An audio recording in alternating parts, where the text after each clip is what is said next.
Welcome. Find the LCM. Example 3.12 algebra fourth sum. X cube minus 27. X cube minus 27.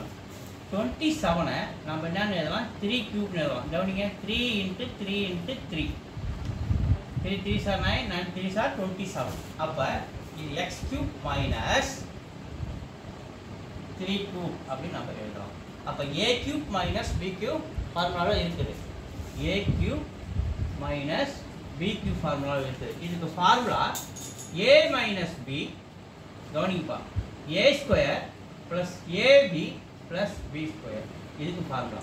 இந்த formula பிரகாரம் இத நம்ம மாத்தி எழுதுவோம்.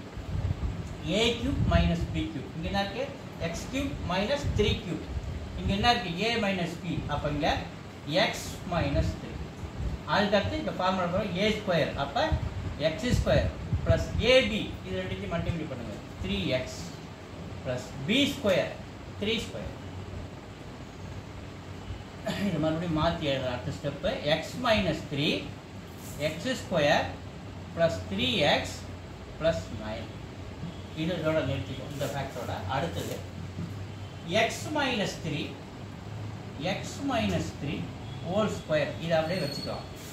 x square minus 9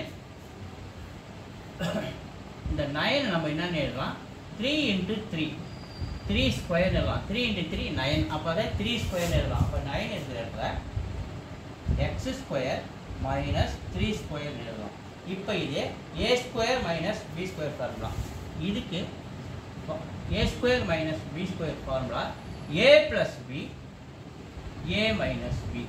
அப்ப இந்த ஃபார்முலாவை நம்ம எப்படி எழுதுறோம் x plus 3 x minus 3 னு இந்த formula a plus b a minus b formula வச்சு மாத்துறோம். அடுத்து லாஸ்டா LCM.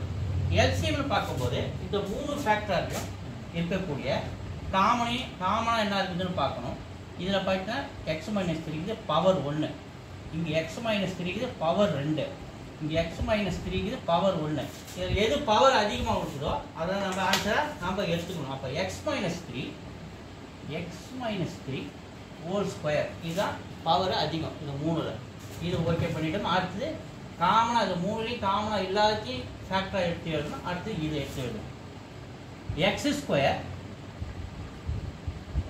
plus 3x plus 9 இதை பார்த்துட்டோம், இதையும் பார்த்துட்டோம். அடுத்து மீதி இருக்குதுங்க x plus 3 தான் மீதி இருக்குது. இதுதான் இதனுடைய LCM of this number. Thank you.